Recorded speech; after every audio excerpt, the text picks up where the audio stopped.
ओम नमः शिवाय, जय महाकाल। आप सबको पता है कि श्री पंचपुष्प शिव महापुराण की कथा इस समय चल रही है और पहले दिन की कथा में गुरुजी ने बहुत ही सुंदर सा उपाय बताया परिजात के फूल वाला। लेकिन मेरे पास मैसेज आना स्टार्ट हुए, भैया गुरुजी ने कहाँ पे बताया कि उल्टा चढ़ाना है, कैसे हम उसकी डंडी से चंदन बनाएंगे, कहाँ पे सीधा चढ़ाना है, मुझे समझ में नहीं आया। तो परेशान नहीं हो, भाई है आपका, वो समझाएगा, ठीक है। तो पूज्य गुरुजी की कथा से सुन के बहुत अच्छे से बताऊंगा कि कैसे और कहाँ पर इस पूरे फूल को हमें समर्पित करना चाहिए। लेकिन सबसे पहले आप वीडियो को लाइक कर दीजिए। आवाज़ जो भी लोग पहली बार सुन रहे हैं चैनल को सब्सक्राइब ज़रूर करिएगा, ठीक है। चलो, सबसे पहले तो आप ये समझेंगे कि जो परिजात होता है या फिर हर श्रृंगार का जो पौधा है वो दिखता कैसे है, ठीक है।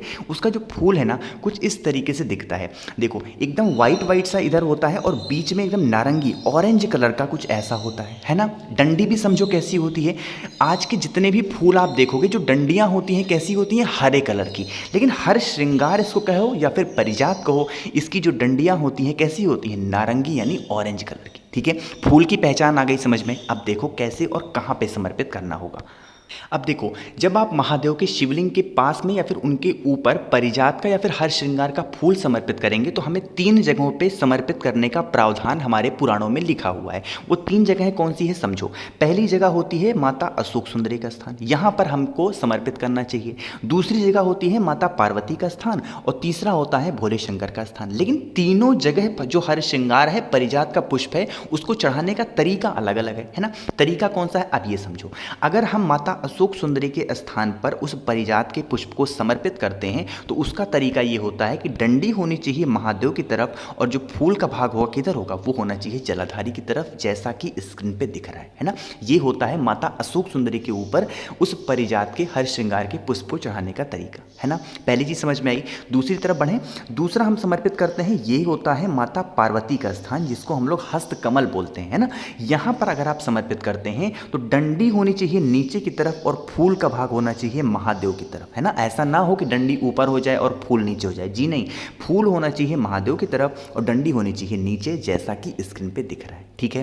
बात आ रही समझ में। अब हम लोग तीसरी बात कर लेते हैं, वो ये है कि अगर हम महादेव के शिवलिंग के ऊपर समर्पित करते हैं तो कैसे करना है। देखो, आपको सबसे पहले खड़े होना होगा किधर, उत्तर की तरफ देखते हुए। अपना फेस किधर रखोगे, उत्तर यानी नॉर्थ डायरेक्शन।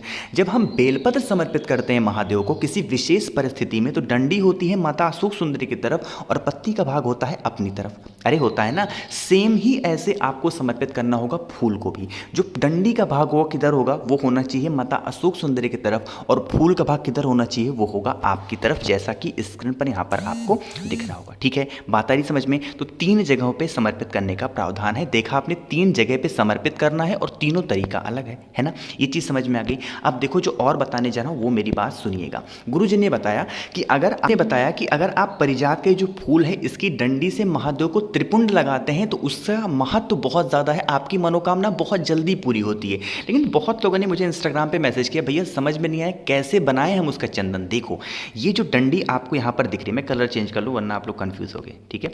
देखो एक मिनट, जैसे ये आपको जो डंडी दिख रही है जिसको मैं ब्लू कलर से पेंट कर रहा हूँ, इसी डंडी को आप तोड़ लेना, ठीक है। आपको धूप में नहीं सुखाना, जितनी भी ज़्यादा आप ले सकते हो ले लेना, जितना ज़्यादा 50, 60, 100, 200, है ना। डंडी ले, सिर्फ डंडी को लेना, फूल को नहीं। डंडी को ले लिया, उस डंडी को आप ऐसे ही किसी भी थाली में किसी भी बर्तन में रख देना, ठीक है। 2-4 दिन तक रखा रहेगा, बिल्कुल वो सूख जाएगा, है ना। सूखने के बाद क्या करोगे, उसको पीस लेना, किसी मिक्सी में पीस लो या फिर किसी सिलबट्टे पे पीस लो, किसी भी चीज़ में पीस लोगे तो क्या बन जाएगा, उसका चंदन बन जाएगा, ठीक है। बन जाएगा चंदन। जो चंदन आपने तैयार किया है उस हर श्रृंगार की डंडी से, उस चंदन को लेके महादेव के शिवलिंग के पास जाना, किसी भी दिन किसी भी समय जा सकते हो, कोई दिक्कत नहीं है, ठीक है।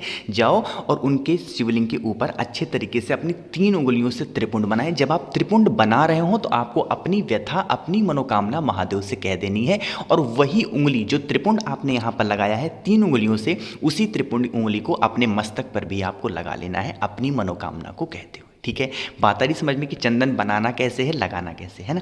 अब देखो, जो दूसरी चीज़ बताने जा रहा हूँ वो समझो। कहोगे भैया मेरे पास चंदन ज़्यादा मात्रा में, हम क्या करें। तो जब महादेव के शिवलिंग के ऊपर आप तो जल डेली समर्पित करते होंगे ना, तो जिस जल में के पात्र से जल समर्पित करते हैं उसी में बस एक बिंदी थोड़ा सा डाल करके उस चंदन को और महादेव के शिवलिंग के ऊपर प्रतिदिन चढ़ाना स्टार्ट करिए। महादेव कभी आपसे नाराज हो ही नहीं सकते, है ना। तो दूसरा काम भी आपको समझ में आ गया होगा।